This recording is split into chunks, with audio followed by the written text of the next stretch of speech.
Hi, I'm Jay, and I want to start with a quick survey. It's really simple. So I'm going to put a message up on the board, and if you agree with it, just mentally check the box. I would rather. So if you agree with this message, mentally check the box. Same thing with this one.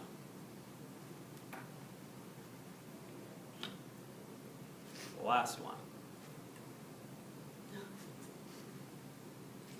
Alright, and if you checked one or more boxes, you might be an introvert.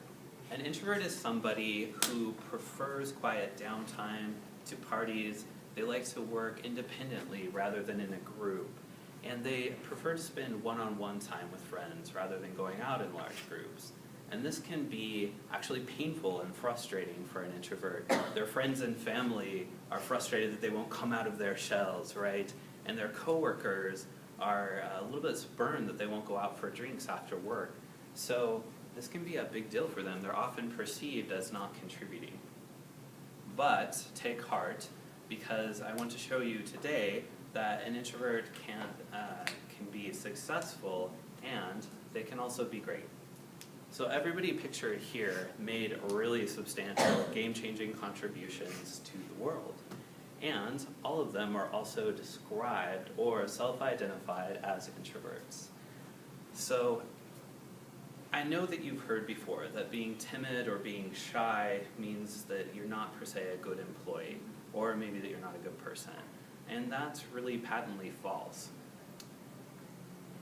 And you really don't have much control over it. So Harvard professor Jerome Kagan observed that infants have different levels of sensitivity to stimuli. So this he called temperament, and what he said was that there are high reactive and low reactive temperaments. So our high reactives, those are our introverts. They are more sensitive to stimuli, and over their lifetime, this really manifests as an aversion to highly stimulating experiences like public speaking per se, or parties, things like that.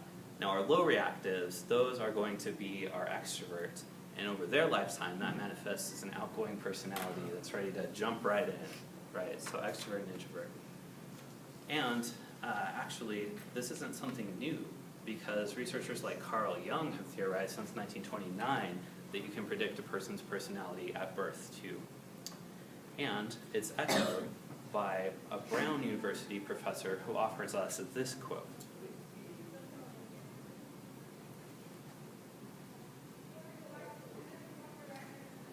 And this wasn't really a big deal. It was totally okay to be an introvert when working in America meant that you were working on a farm or you were working an industrial job, but times have really changed. So today, a job posting is likely to make requirements of extroverted traits like teamwork and collaboration. And you can see that we even design our workplaces to force collaboration, right? And in her book, Quiet, The Power of Introverts in a World That Won't Stop Talking, Susan Cain went to Harvard Business School. Now, Harvard Business School produces some of our industry and world leaders. And this is what she had to say about the skill required to be successful at Harvard Business School. It's a pretty stark, extroverted quote there. There's only one problem with this vision of the outgoing leader and great employee, and that's that some of our most brilliant minds are actually introverts. So here are two quotes from people who changed the world. In the upper left, you see a quote from Einstein. And in the lower right, you see a quote from Steve Wozniak. Now, for those who aren't familiar, Woz invented the first Apple computer, not Steve Jobs, and it's largely credited with launching us into the consumer computing era. So, I've got a few ideas for those of us who don't have the clout of Einstein or Jobs on how you can be an introvert that can survive successfully in an extroverted world. And hey, extroverts, since Harvard says you're going to lead us all, you might be willing to maybe accommodate some of these ideas for your introverted team members. So item number one is to talk to your boss about your work style, right? Because if your work's solid, they might be willing to accommodate that. Item number two is to block your calendar for independent work, for walking, for meditation, things like that.